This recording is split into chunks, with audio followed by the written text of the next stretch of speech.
అందరికీ నమస్తే. ఇలా ప్రపంచవ్యాప్తంగా ఇరాన్ మీద ఇజ్రాయెల్ అమెరికా సాగిస్తున్నటువంటి యుద్ధోన్మాదం, ఇరాన్ మీద యుద్ధం వల్ల అక్కడ మరణిస్తున్నటువంటి ప్రజలు కావచ్చు, విద్యార్థులు కావచ్చు, అత్యంత ఏకపక్షంగా అమెరికా ఇజ్రాయెల్ని ఎగేసి ఇరాన్ మీద యుద్ధం చేస్తా ఉంది. ఆ దేశాధినేతని ఖమేనీని కూడా అత్యంత దారుణంగా చంపినటువంటి పరిస్థితి మనం చూస్తా ఉన్నాం. ప్రపంచవ్యాప్తంగా అన్ని దేశాలు కూడా ఇరాన్ మీద ఇజ్రాయెల్ అమెరికా కలిసి సాగిస్తున్నటువంటి దురాక్రమణ పూరిత యుద్ధాన్ని అన్ని దేశాలు వ్యతిరేకిస్తా ఉన్నాయి. యుద్ధాన్ని ఆపాలని చెప్పేసి కోరుతా ఉన్నాయి. కానీ దానికి భిన్నంగా భారతదేశంలో మాత్రం ఇరాన్ లో సాగుతున్నటువంటి యుద్ధోన్మాద విషయంలో గానీ, అక్కడ ప్రజలకు అక్కడ జరుగుతున్నటువంటి అనేక చర్యల మీద కానీ, ఇక్కడ ఉన్నటువంటి ఒక వర్గం ప్రజలు కొంతమంది దాన్ని సంబరాలు చేసుకోవటం, ఇరాన్ దేశాధ్యక్షుడికి జరిగినటువంటి తగిన శాస్తి జరిగింది, అతను మరణించడమే కరెక్ట్ అని చెప్పేసి రకరకాల వాదనలు వినిపిస్తా ఉన్నాయి. అసలు వాస్తవంగా ప్రపంచంలో అమెరికా సామ్రాజ్యవాదం యొక్క దుష్ఫలితాలు ఎలా ఉంటాయి, అమెరికా సామ్రాజ్యవాదం తలుచుకుంటే దేశాలని ఏ విధంగా నాశనం చేయగలుగుతుంది, ఎలా చేస్తుందని చెప్పేసి ఈ ఇరాన్ మీద జరుగుతున్నటువంటి యుద్ధం వల్ల మనం కొన్ని విషయాలు తెలుసుకోవాల్సినటువంటి అవసరం ఉంది. వాస్తవంగా ఇరాన్ లో ఖమేనీని చంపిన తర్వాత అనేక మంది పసిపిల్లల్ని, స్కూల్ పిల్లల మీద, భవనాల మీద బాంబులు వేసి, క్షిపణులు ప్రయోగించి, మిసైల్స్ ప్రయోగించి పెద్ద ఎత్తున దాడి చేస్తా ఉంది. ఆ దేశాన్ని సర్వనాశనం చేస్తా ఉంది. కానీ ఎందుకు చేస్తా ఉంది అంటే అదేదో గొప్ప విషయం అయినట్టుగా ఒక దురాక్రమణ పూరిత యుద్ధోన్మాది, ఒక ప్రపంచ ఆధిపత్యంగా వ్యవహరిస్తున్నటువంటి అమెరికాకి మద్దతుగా భారతదేశంలో ఉన్నటువంటి ఒక వర్గం మీడియా కావచ్చు, అదేవిధంగా బీజేపీ కావచ్చు, బీజేపీని బలపరిచేటువంటి నాయకులు కావచ్చు, సంఘ్ పరివార్ శక్తులు కావచ్చు, అంధభక్తులు, బత్తాయిలు, వాట్సాప్ యూనివర్సిటీ ఫార్వర్డ్ మెసేజ్లు చేసేటువంటి వాళ్ళందరూ కూడా ఇరాన్ యుద్ధాన్ని, దాని పట్ల కనీసం మానవత్వం లేకుండా ఇరాన్ మీద జరుగుతున్నటువంటి యుద్ధాన్ని బలపరిచే విధంగా, అమెరికాకు మద్దతు ఇచ్చే విధంగా, ఇజ్రాయెల్ మద్దతు ఇచ్చే విధంగా మాట్లాడుతా ఉన్నారు. అంతేకాదు, ఇరాన్ కు జరిగినటువంటి అన్యాయం మీద, అక్కడ పౌరులకు జరుగుతున్నటువంటి అన్యాయానికి వ్యతిరేకంగా, ఆ ప్రజలకు జరుగుతున్నటువంటి అన్యాయం మీద మాట్లాడుతుంటే మీరంతా ఇరాన్కి వెళ్ళిపోవాలని చెప్పేసి, అంటే భారతదేశంలో ఉన్నటువంటి వాళ్ళందరూ కూడా ఇరాన్ కు మద్దతుగా మాట్లాడితే మీరంతా ఇరాన్కి వెళ్ళిపోవాలని చెప్పేసి, ఇక్కడ ఉండవద్దని చెప్పేసి మాట్లాడుతా ఉన్నారు. మరి అదే కరెక్ట్ అయితే ఇరాన్ కి జరుగుతున్నటువంటి అన్యాయం మీద ప్రపంచ దేశాలను కూడా మాట్లాడుతూ ఉన్నాయి. ప్రపంచంలోనే అన్ని దేశాలు దీన్ని వ్యతిరేకిస్తా ఉన్నాయి. ప్రజలు మాట్లాడుతూ ఉన్నారు. ప్రపంచ మీడియా కూడా ఇరాన్ మీద అమెరికా, ఇజ్రాయెల్ సాగిస్తున్న యుద్ధం కరెక్ట్ కాదని చెప్పేసి మాట్లాడుతూ ఉన్నాయి. కానీ ఇక్కడ ఉన్నటువంటి ఒక వర్గం మీరందరూ అక్కడికి వెళ్ళాలని చెప్పేసి మాట్లాడుతున్నారు. మీరు గనక ఇజ్రాయెల్ బలపరిచే మీరు, అమెరికాను బలపరిచే మీరు కూడా ఆ దేశాలకు వెళ్ళగలుగుతారా? ముందు మీరు దానికి సమాధానం చెప్పాలి. దాంతో పాటు ఇవాళ ఇరాన్ మీద యుద్ధం ఎందుకు చేస్తా ఉంది అమెరికా అంటే, అమెరికా చెప్తున్న అంశం ఏంటి? ఇరాన్ లో అణ్వాయుధాలు ఉన్నాయని చెప్పేసి, దాంతో పాటుగా ఇరాన్ దేశాధ్యక్షుడు అత్యంత నియంతగా వ్యవహరిస్తా ఉన్నాడు. అక్కడ ప్రజలకు రక్షణ లేదని చెప్పేసి, అక్కడ మానవ హక్కులు ఉల్లంఘిస్తున్నారని చెప్పేసి, అక్కడ ప్రజలని అనేక రకాల హింసలు చేస్తున్నారని చెప్పేసి ఇవాళ అమెరికా మాట్లాడుతున్నటువంటి మాట.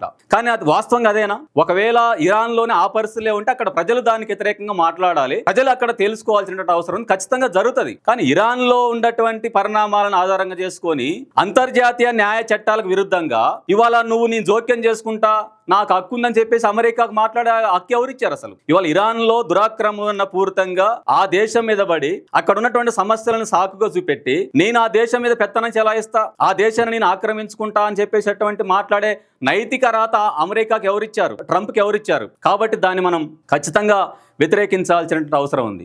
ఇరాన్ మీద ఇజ్రాయెల్ అమెరికా చేస్తున్నటువంటి యుద్ధంలో మరొక ముఖ్యమైనటువంటి కోణం ఏంటంటే, అక్కడ నియంతగా ఉన్నాడా దేశాధినేత, అక్కడ మానవ హక్కులు ప్రమాదంలో ఉన్నాయా, ప్రజల ప్రమాదంలో ఉన్నారా అనేటువంటి సమస్య కాదు.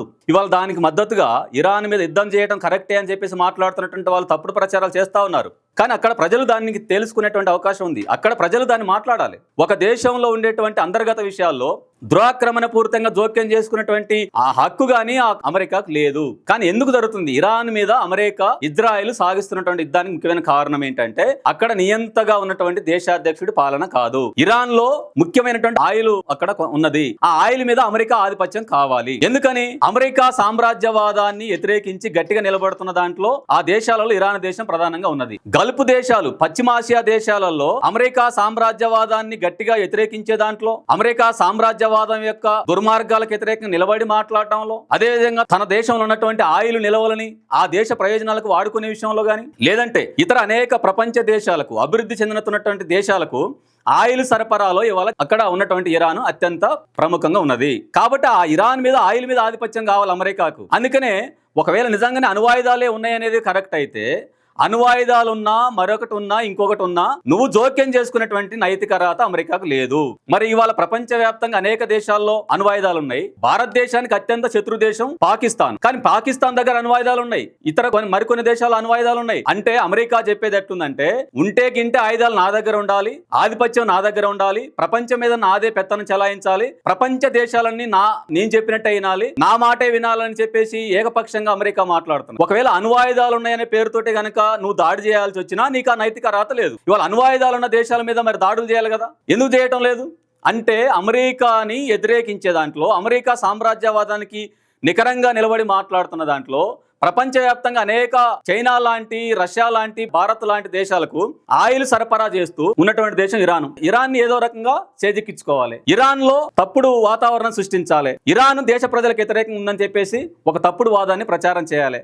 అందుకని ఆ రకంగా అమెరికా ఇరాన్ మీద తన ఆధిపత్యాన్ని నిలుపుకునే దానికోసం, ఇరాన్ ని ఆక్రమించుకునే దానికోసం ఇజ్రాయెల్ని రెచ్చగొట్టి ఇజ్రాయెల్ మద్దతు తీసుకొని ఇవాళ దాని మీద దాడి చేస్తా ఉంది. ఇవాళ మరో ముఖ్యమైనటువంటి అంశం ఏంటంటే, అణ్వాయుధాలే ప్రమాదం అయితే ఒకవేళ ఇరాన్ ప్రజల మీద అమెరికాకి ఏదో ప్రేమ ఉన్నట్టుగా, ఇరాన్ ప్రజలని అమెరికా కాపాడే దేశం అయినట్టుగా పెద్ద ఎత్తున పోజు పెడతా ఉంది. అమెరికా సామ్రాజ్యవాదం యొక్క దురాక్రమణ పూరితమైనటువంటి వాదానికి భారతదేశం మద్దతిస్తూ ఉంది. ఇక్కడ ఉన్నటువంటి సంఘ పరివార శక్తులు, బీజేపీ నాయకులు దాన్ని మద్దతిస్తూ ఉన్నారు. కానీ ఇవాళ వాస్తవంగా మనం చర్చించాల్సింది ఏంటంటే, అమెరికా యొక్క దుర్మార్గాలని, అమెరికా ఏకఛత్రాధిపత్యాన్ని ఖచ్చితంగా భారతదేశం వ్యతిరేకించాలి. ఇరాన్ ప్రజలకు నష్టం జరుగుతూ ఉంటే, దేశాధ్యక్షుడు అక్కడ మరణిస్తే, అత్యంత దుర్మార్గంగా అమెరికా చంపేస్తే, అక్కడ స్కూల్ పిల్లల మీద బాంబులేసి చంపుతా ఉంటే, ప్రజలని చిత్రహింసలు పాలు చేస్తూ ఉంటే, ప్రభుత్వ ఆస్తుల్ని ధ్వంసం చేస్తూ ఉంటే, భవనాలు ధ్వంసం అవుతూ ఉంటే, దాని మీద మాట్లాడే నరేంద్ర మోడీ భారత ప్రధానమంత్రిగా విశ్వగురు అని చెప్పి ప్రచారం చేసుకుంటున్నటువంటి నాయకుడు ఇరాన్ మీద దాడి జరిగితే ఎందుకు మాట్లాడటం లేదు? ఇవాళ పెద్ద ఎత్తున వ్యతిరేకత వస్తుందని చెప్పేసి కార్యాలయానికి వెళ్ళి విదేశాంగ శాఖ అధికారులు వెళ్ళి అక్కడేదో సంతాపం ప్రకటించి వచ్చారు తప్ప నరేంద్ర మోడీ ఆ విషయంలో మాట్లాడాలి కదా, మాట్లాడటం లేదు. అంటే అమెరికాకి మద్దతుగా, ఇజ్రాయెల్కి మద్దతుగా ఇవాళ నరేంద్ర మోడీ మాట్లాడుతూ ఉన్నాడు. దాంతోపాటు అణ్వాయుధాలు ప్రమాదం ఉంది కాబట్టి నేను ఆ దేశాన్ని కాపాడుతున్నానని చెప్పేసి మాట్లాడుతున్న అమెరికా అధ్యక్షుడు, ప్రపంచంలో పాకిస్తాన్ దగ్గర అణ్వాయుధాలు ఉన్నాయి.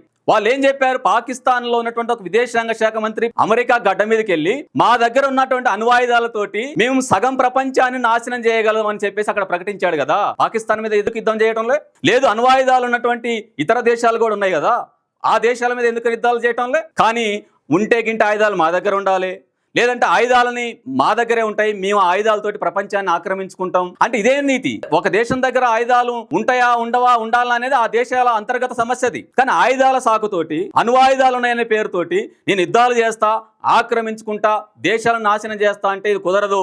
అమెరికా సామ్రాజ్యవాదానికి వ్యతిరేకంగా ప్రపంచం అంతా మాట్లాడుతూ ఉంది. భారతదేశం కూడా, ఇక్కడున్న ప్రజలు కూడా అమెరికా సామ్రాజ్యవాదానికి వ్యతిరేకంగా మాట్లాడాల్సినటువంటి అవసరం ఉంది.